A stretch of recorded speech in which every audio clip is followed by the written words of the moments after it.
All right, so today we're gonna look into something that's Okay. pretty fascinating, actually. Imagine like the U.S. government if it was just like a giant company, Yeah. right? Like the biggest employer in the whole country. Right.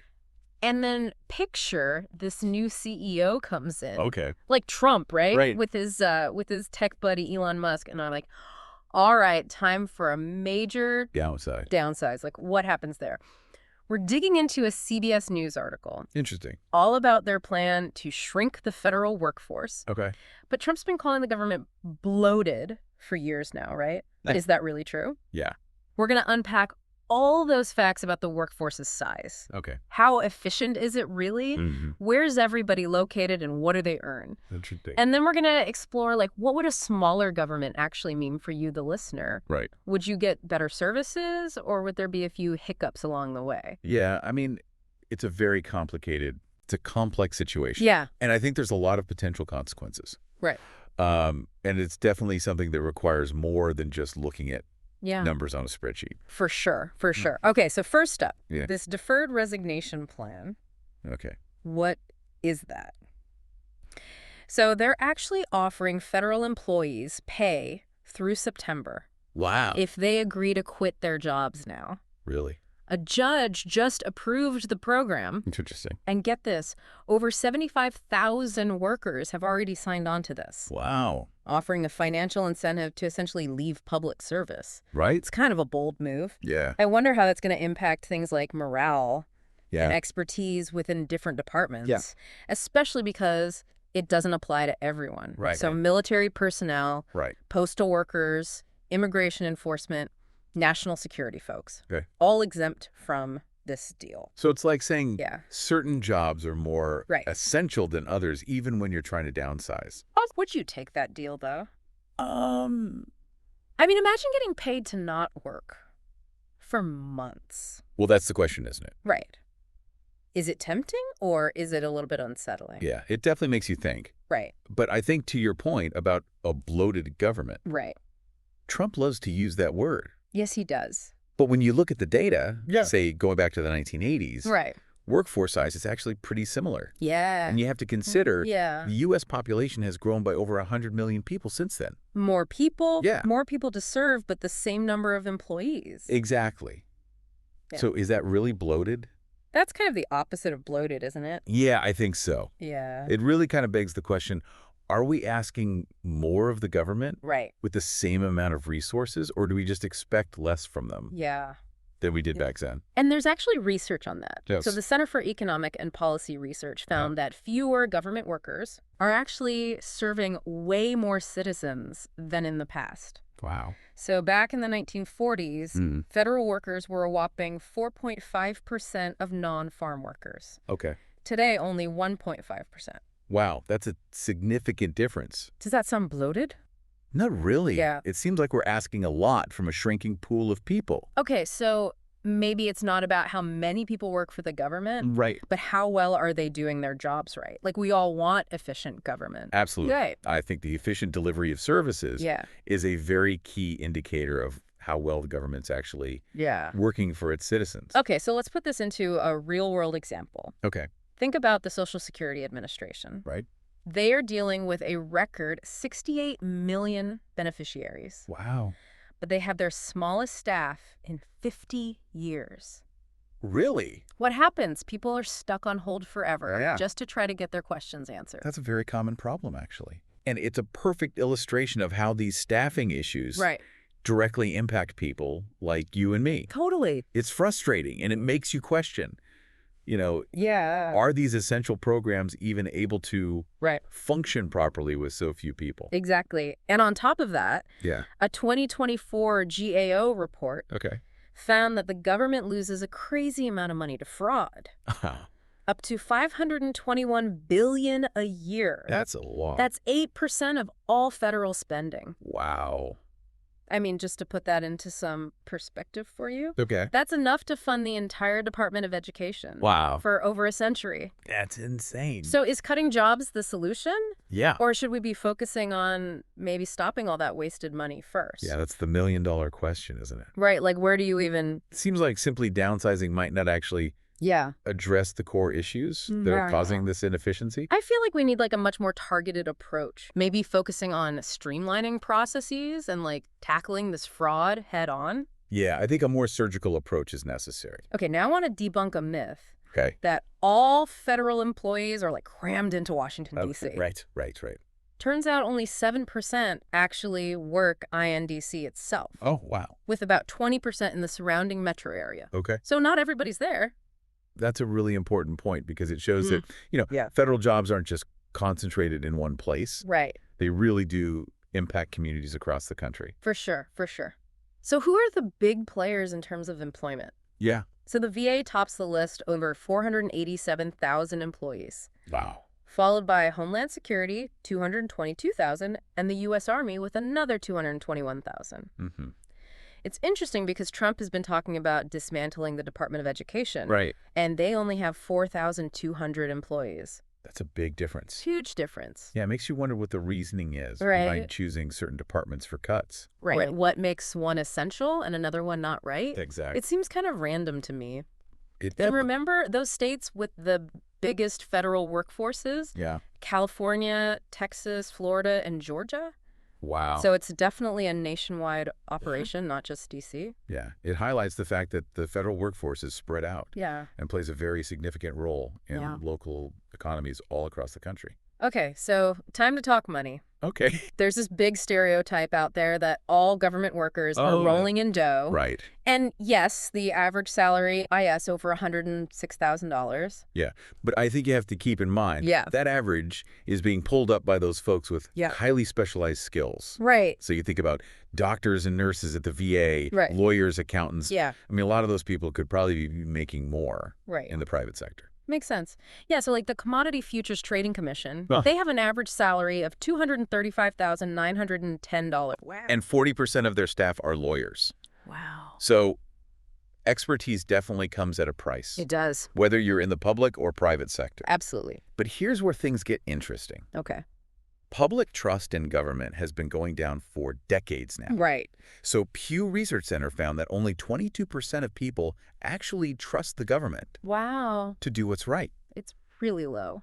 Do you think this negative perception feeds into that bloated government narrative? It's a good point. I think if you're constantly being told Yeah. that the government is wasteful and inefficient, you're more likely to believe it, Yeah. even if the data doesn't necessarily Right. back that up. So the big question is this. Yeah. What happens when the government actually gets smaller? Right. Will that lead to better service, Right. or could it actually backfire? Yeah. What are your thoughts on that? I mean, I think that's a great question, and it's a question Yeah. with a very complex answer. I think we need to look at the potential for service degradation. so if the government can't keep up with demand for services, Right. then we might actually see more reliance on private contractors. And that could lead to some problems, though, right? Don't they often cost more? Absolutely. And they're not as accountable, right? What are some other potential downsides that we should be? Yeah. I mean, you hit the nail on the head. I think Yeah. higher costs, less accountability are definitely Yeah. major concerns. Yeah. And when those things happen, Yeah. if services get worse because of them, Yeah. it just reinforces that negative perception that people already have about government. Right. And that makes it even harder to attract talent and improve efficiency. So it becomes this Yeah. kind of vicious cycle. It's like a self-fulfilling prophecy, right? Exactly. Like if you believe something's bad, it's more likely to become bad. Right. But I want to go back to something you said earlier Sure. about this connection between public trust and this whole idea of smaller government. Yeah. I feel like this goes deeper than just looking at budgets and numbers. Absolutely it does. It goes to the heart of what role Yeah. we as citizens expect the government to play in our lives. Yeah. And what we really value as a society. Yeah. So I actually have a question for you. Okay. If you were in charge, Okay. what would be your top priority Okay. when it came to the federal government? Oh, that's a hard one. I think for me, I would focus on making sure the government is actually effective. Okay, so talk a little bit about what you mean Yeah. by effective. Yeah, like doing the right things well. Okay, so some examples of doing things well. Yeah. I think it's about making sure that the government is actually meeting the needs Yeah. of its citizens in a meaningful way. Right. Right. So, for example, let's take healthcare. Okay. Is the government providing affordable and accessible healthcare Yeah. to everyone who needs it? Right. Or Let's think about education. Okay. Are our schools providing a quality education that actually prepares students for the future? These are the kinds of questions that we need to be asking when we're talking about government effectiveness. So I think we need to go beyond just the headlines. Right. And really dig deep to understand the complexities of this system. Right. Right? It's about identifying the real problems Right. and then coming up with solutions that are both practical and that actually make a difference. Absolutely. And that's where we as citizens come in. We can't just sit back and let politicians or CEOs make all the decisions about the federal workforce. We need to stay informed, get involved, and make our voices heard. I think this whole deep dive has really shown me that the federal workforce is not just this, like, faceless bureaucracy we hear about all the time. It's made up of people from all walks of life and all sorts of skills, and they're working towards the same goal, which is serving the American people. But just like with any big organization, there's always room for improvement. Absolutely. But maybe instead of just cutting people, we should be focused on giving them the tools and support to do their jobs well. I think that's a very powerful point. Investing in the workforce. Creating a culture where new ideas are welcome. Recognizing the importance of public service. I think these are all key ingredients for a successful government. So instead of always focusing on what's wrong, maybe we should be celebrating what's right. Exactly.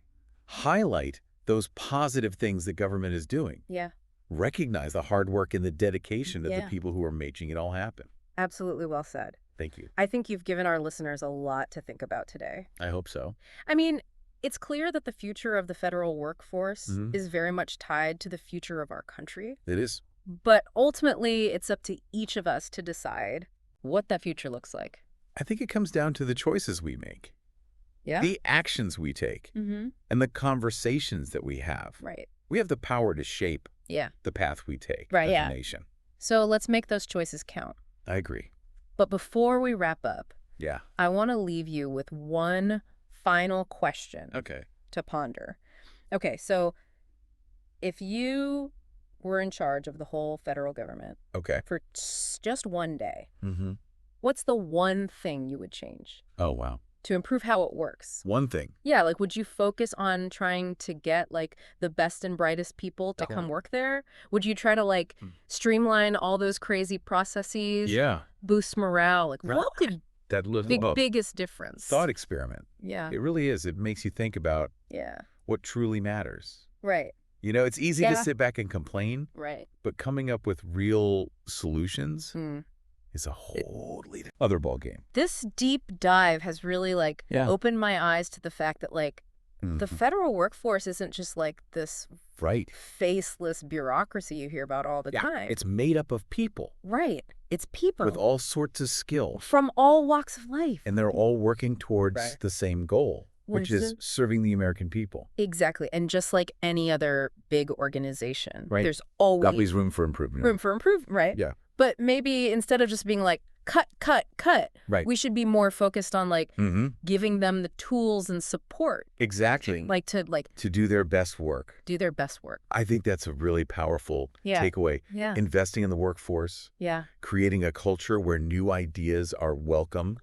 Recognizing the importance of public service. I think these are all very key ingredients for a successful government. So instead of focusing on what's wrong, maybe we should be celebrate what's right. Celebrating what's right. Exactly. Let's highlight the positive things that government is doing. And really recognize the hard work and dedication of the people who make it all happen. Well said. Thank you. All right, folks. That's it for our deep dive. Into the federal workforce. I feel like we covered a lot of ground today. We did. From Trump and Musk's downsizing plans to you know, how we measure government efficiency and how public perception plays into all of this. It's been a fascinating conversation, and I really hope our listeners have a better understanding of this very complicated and often misunderstood institution. And remember, knowledge is power. It is. The more we know about how the government actually works, the better equipped we are to have real conversations about it. Absolutely. And push for some positive change. Right. And who knows, maybe one of our listeners will be the one to maybe totally change the federal workforce for the better. I like that. Right. I like that a lot. All right. Until next time. Okay. Stay curious, stay informed, and keep diving deep. Sounds good.